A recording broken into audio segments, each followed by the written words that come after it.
When we walk with the Lord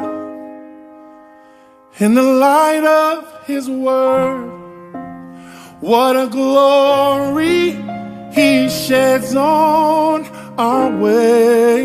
Ma Bible au quotidien, le verset du jour, Éphésiens chapitre 6, le verset 4, je cite. Et vous, pères, n'irritez pas vos enfants, mais élevez-les en les corrigeant et en les instruisant selon le Seigneur. Fin de citation, glorifions le Seigneur.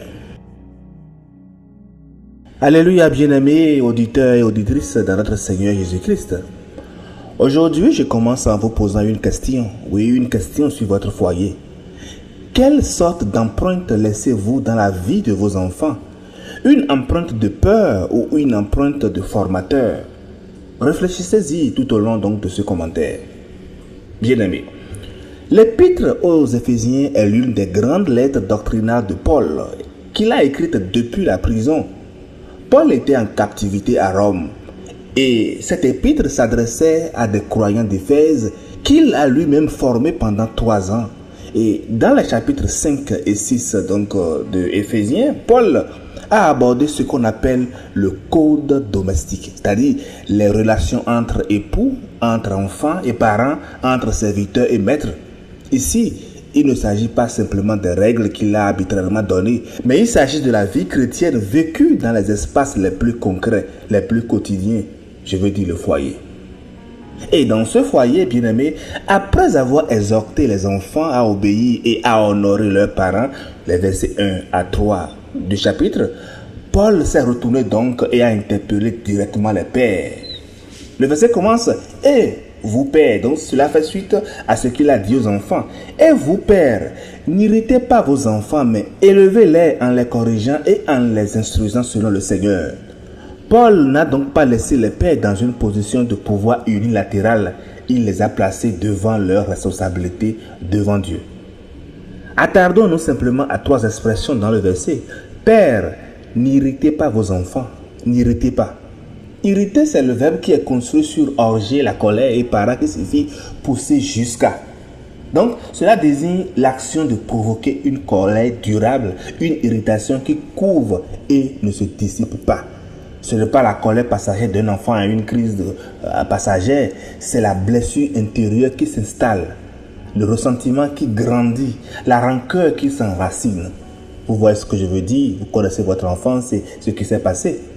Paul a employé ici l'impératif présent avec une négation. Il dit, cessez de faire cela, ce qui suggère que cette pratique existait réellement parmi les pères de l'époque. Je dis l'époque, mais en fait aujourd'hui aussi, cela existe. Qui peut dire encore qu'il n'a pas peut-être vécu ça avec un père beaucoup plus intransigeant. Mais cette intransigeance ici, est-ce que ça vous irrite? Est-ce que ça vous a irrité? Le verset nous dit, Père, n'irritez pas vos enfants, mais élevez-les en les corrigeant.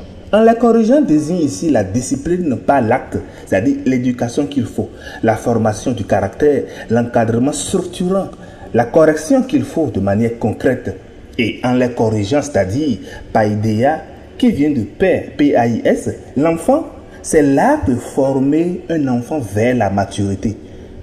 En fait, le mot là a aussi été utilisé dans Hébreux 12 pour désigner la discipline même de Dieu envers ses fils, qui dit « Le Seigneur châtie celui qu'il aime ». Hébreux 12, le verset 6.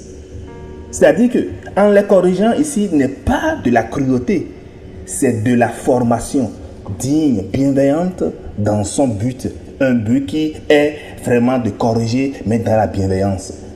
Le verset dit, et en les instruisant selon le Seigneur, c'est la formation par la parole, l'encouragement, l'avertissement de l'enfant, le rappel, la remontrance.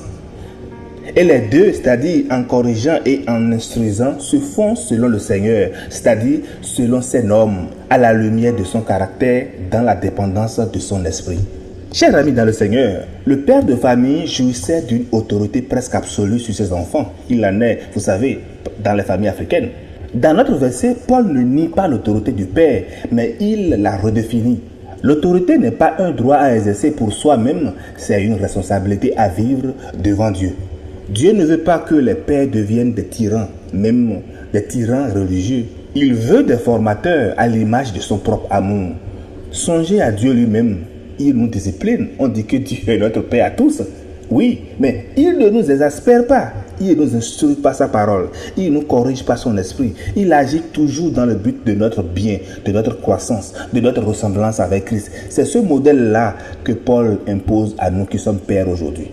Dieu, dans sa grâce, est le Père parfait et il est prêt à faire de nous tous un meilleur parent que nous ne l'avions jamais été, mais il faut quand même que nous l'invitions dans notre foyer. Chers frères et sœurs, notez que la famille est le premier lieu d'église que Dieu a institué.